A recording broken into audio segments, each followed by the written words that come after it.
일곱 절기가 구약의 유대인들은 하나의 절기지만은 우리는 구약의 말씀을 근거로 해서 복음적으로 이해하는 거니까 일곱 절기에 깃들여 있는 복음적인 의미가 무엇일까? 성경을 전체로 이해를 해서 구약의 레위기 24장 절기장에 등장하는 일곱 절기가 신약에 와서 예수님을 중심으로 성경을 이해할 때에 그 복음적 의미가 무엇일까? 신약적인 적용 의미는 무엇일까? 그것을 생각하는 것이 우리들이 신구약 성경 전체를 대하고 공부하는 바탕이 되어야 한다 하겠습니다. 자, 23장 1절. 여호와께서 모세에게 말씀하여 이르시되 이스라엘 자손에게 말하여 이르라. 이것이 나의 절기들이니 너희가 성회로 공포할 여호와의 절기들이니라. 여호와의 절기란 말이 중요합니다. 근데 모든 일곱 절기의 기초는 안식일입니다. 23장 3절 읽겠습니다. 엿새 동안은 일할 것이요 일곱째 날은 쉴 안식일이니 성회의 날이라. 너희는 아무 일도 하지 말라. 이는 너희가 거주하는 각 처에서 지킬 여호와의 안식일이니라. 그냥 엿새 일하고 하루 쉬는 날이 아니고 여호와의 안식일이다. 그래서 창세기 1장과 2장의 창조 이야기가 나오는데 창세기 1장에서 천지 창조가 진행될 때에 첫째 날, 둘째 날 진행이 되어서 여섯째 날에 사람을 지으시고 일곱째 날에 여호와께서 안식하셨습니다. 그래서 여섯째 날에 일곱째 날에 안식하시고 그날을 복 주셔서 그날을 모두가 안식하게 했습니다. 그런데 우리 기독교 신앙은 안식교라고 할 수 있겠지요.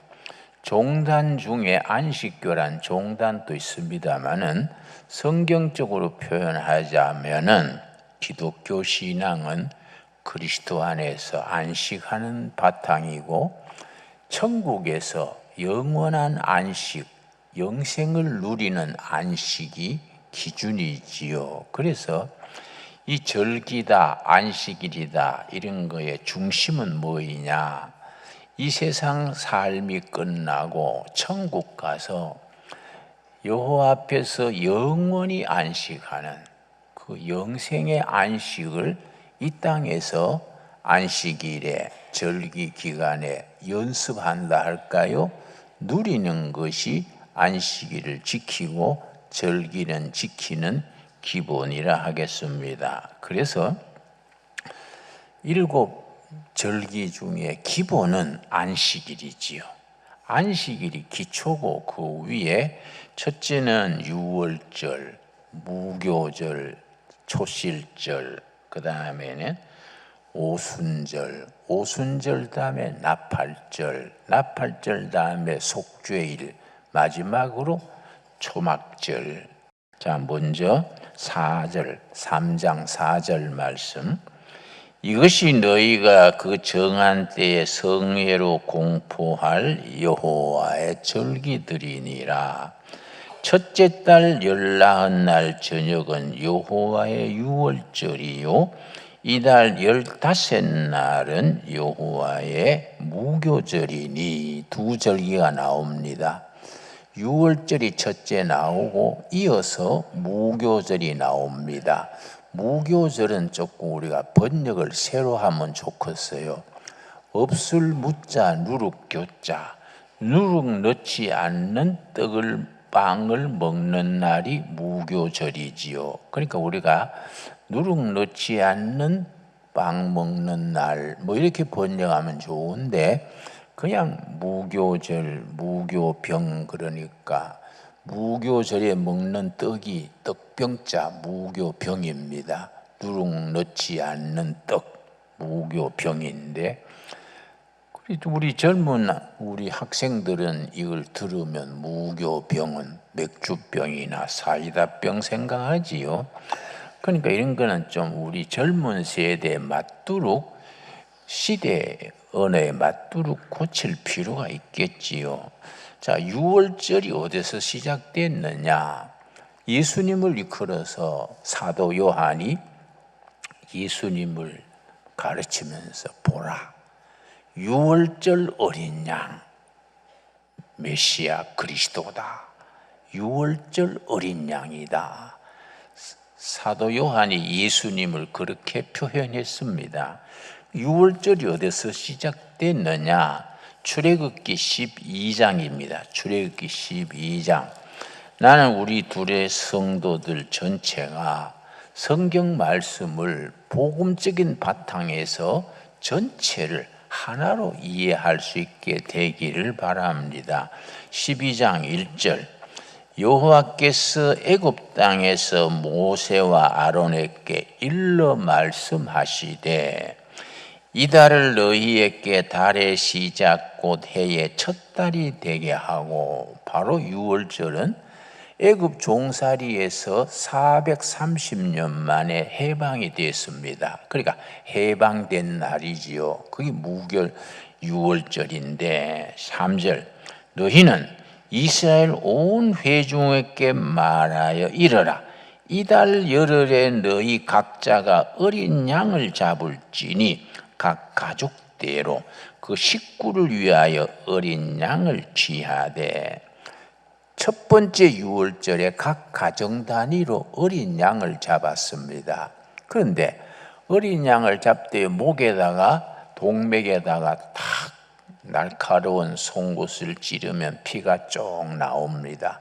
그 피를 이제 그릇에 담아가지고 우슬초라는 풀이 있습니다. 그걸로 이제 갓 적셔서 어떻게 하느냐 하면은 7절 말씀, 12장 7절 말씀, 그 피를 양을 먹을 집 좌우 문설주와 임방에 바르고, 그 양의 피를 우슬초 풀에 피를 적셔가지고 그 이제 문이 아니고 문을 다는 문틀이 있지요. 문틀에다가 좌우로, 왼쪽에서 오른쪽으로, 또 임방에 위에서 아래로 이렇게 피를 바릅니다. 그럼 중간에 무슨 형상이 나옵니까? 십자가 형상이 나오지요. 그러니까 우리 해석을 그렇게 하는 겁니다. 유월절에 죽은 어린 양은 십자가에 죽으신 어린 양 예수님을 상징하는 거다. 그래서 말씀드린 것처럼 요한복음 1장 29절에 사도 요한이 예수님을 일컫기를 보라, 세상 죄를 지고 가는 하나님의 어린 양, 유월절 어린 양이다.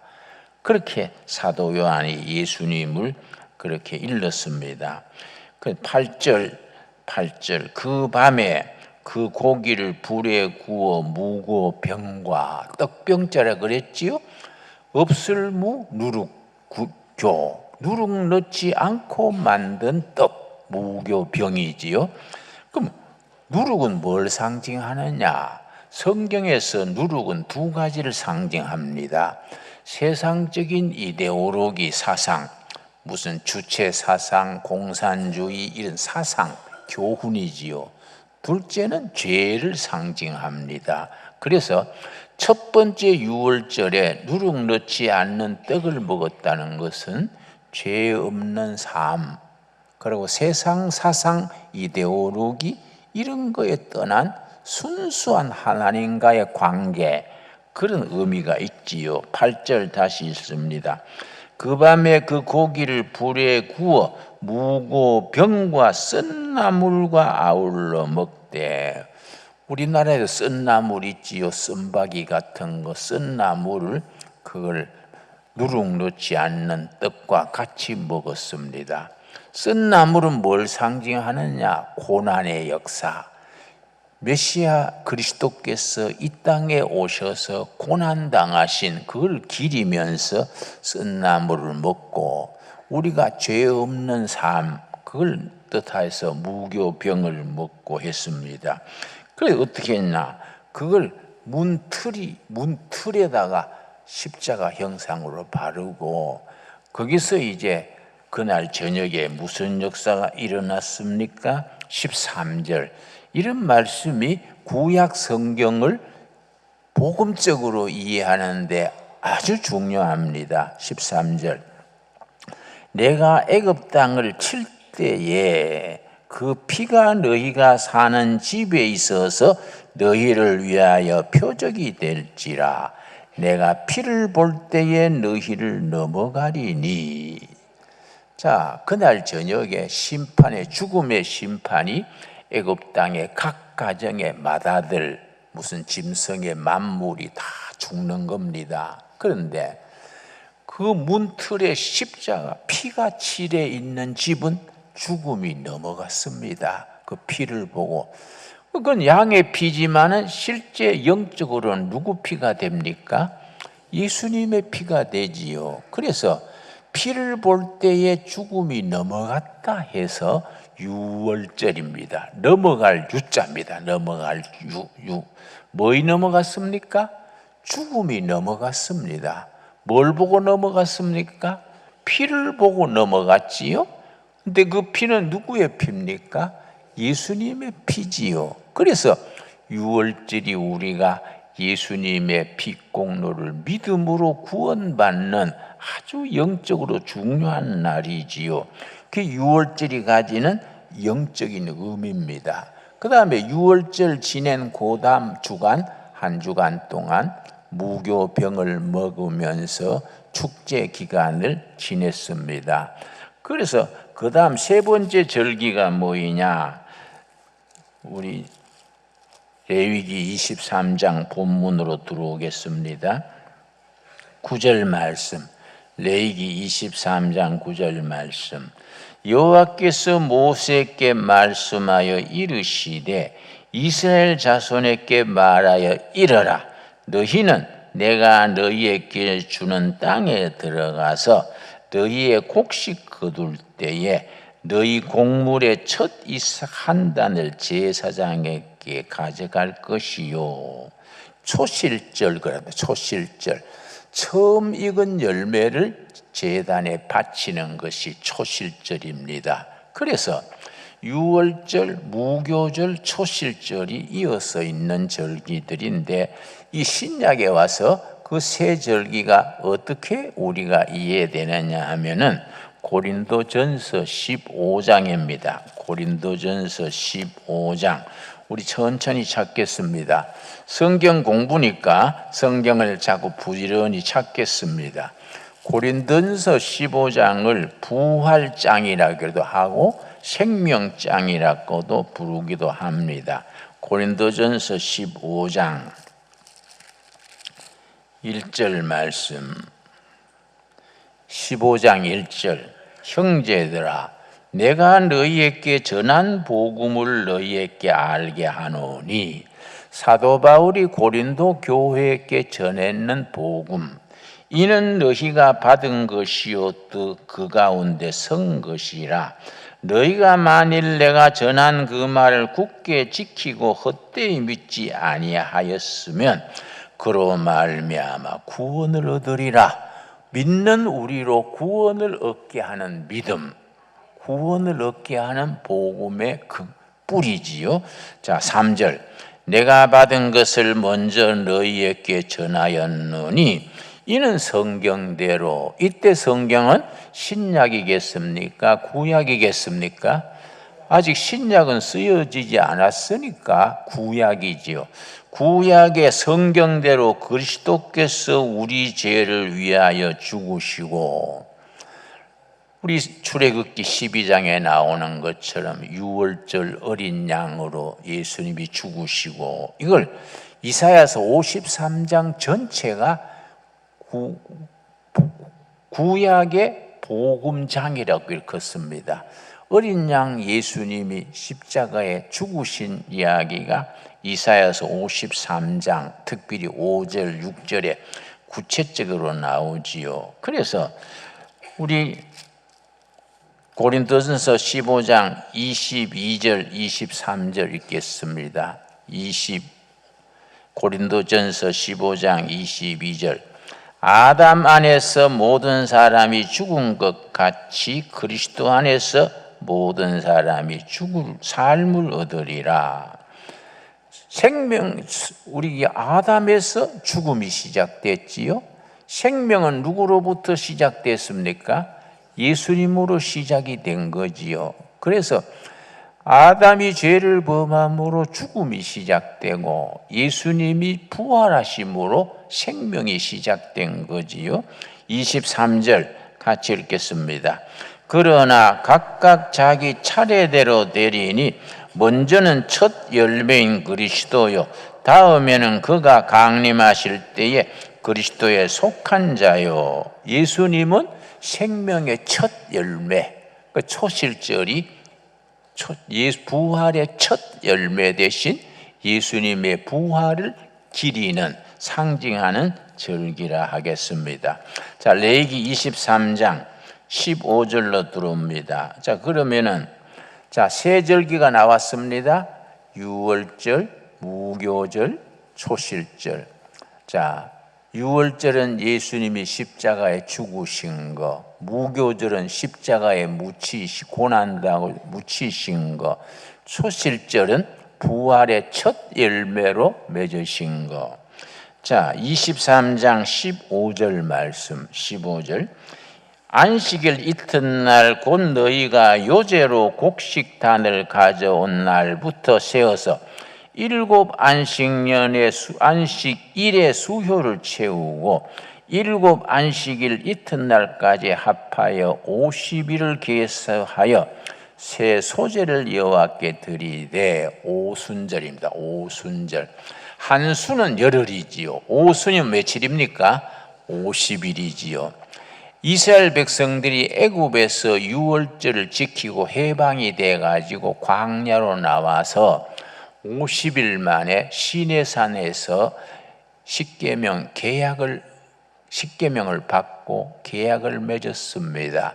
그 기간이 50일입니다. 그 오순절이지요. 그런데 그 오순절이 신약에 오면은 어떻게 되느냐? 예수님이 유월절 어린 양으로 십자가에 죽으셨습니다.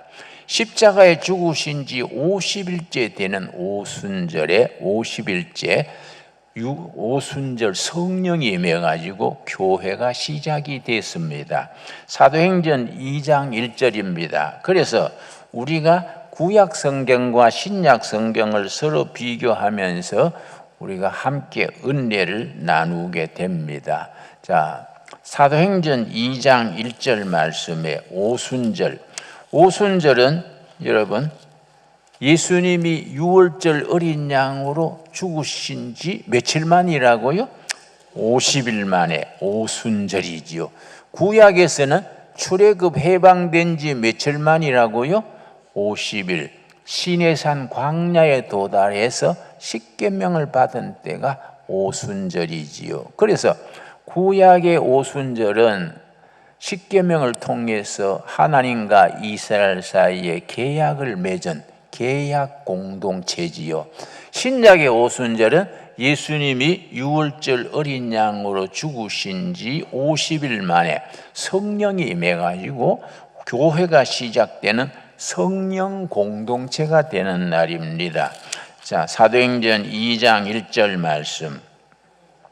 오순절 날이 이미 이름에 그 사람들은 모르고 감람 가수원, 오리브 가수원에서 예수님을 마정하고 제사 지내고 있는데, 모여서 기도하고 있는데, 120명이 모여서 기도하는데 오순절 성령이 임했지요.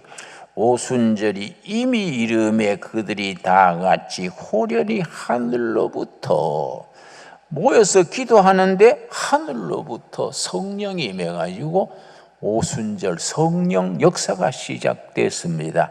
이날이 교회 생일이지요. 그리고 우리가 교회가 시작돼서 오순절을 지났습니다.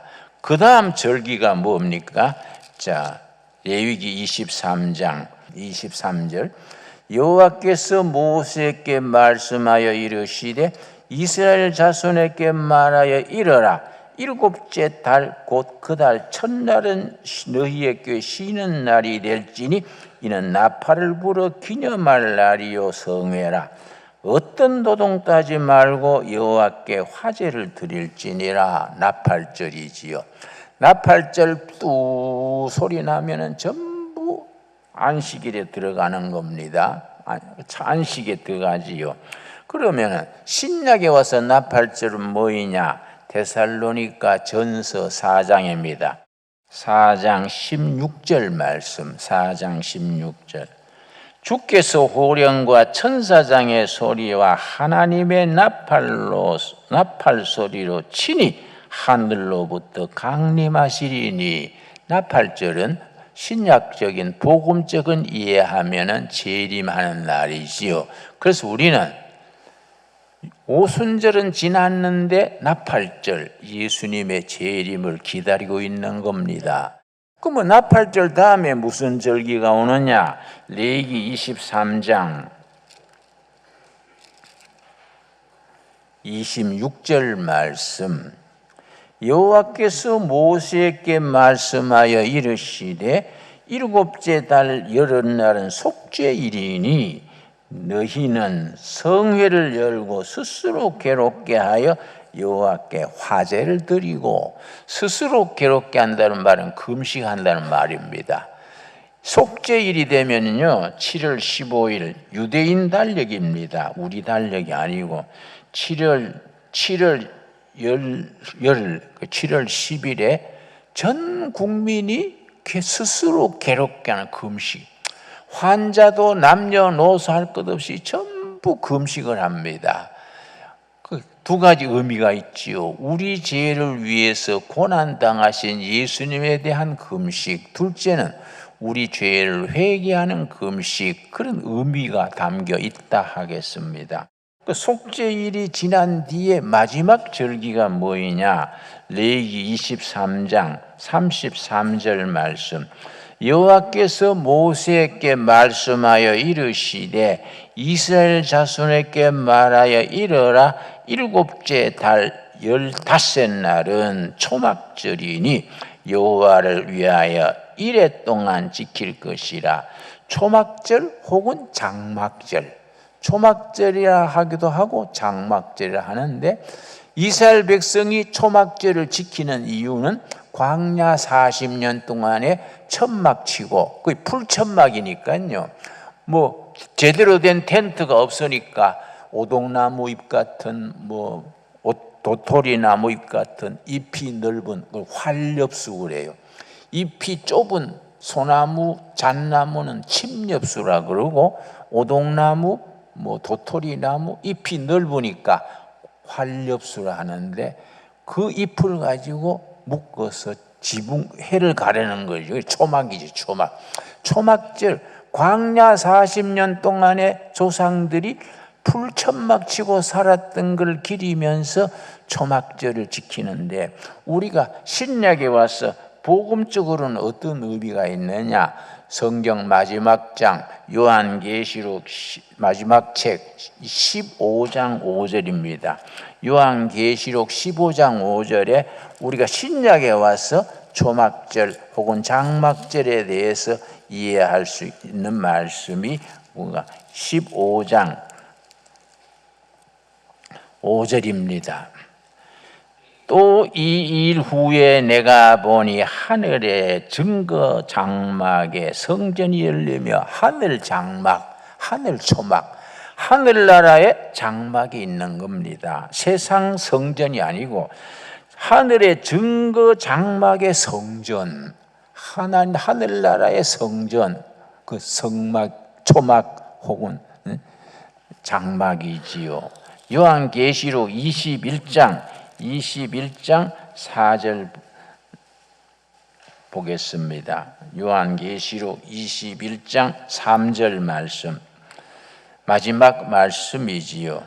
내가 들으니 보호자에서 큰 음성이 나서 이르되 보라, 하나님의 장막이 사람들과 함께 있으며, 광야에서 사람들이 쳤던 초막 장막이 아니고 하나님 나라의 장막이 있다는 겁니다. 장막이 있음에 하나님이 그들과 함께 계시리니 그들은 하나님의 백성이 되고 하나님은 친히 그들과 함께 계셔서 모든 눈물을 그 눈에서 닦아주시네. 이 세상에서 한이 있고 아픔이 있고 참 눈물이 많은데 천국 장막에서 하나님이 다 눈물 닦아주신 하나님께 우리가 영광 돌릴 수 있게 되기 바랍니다.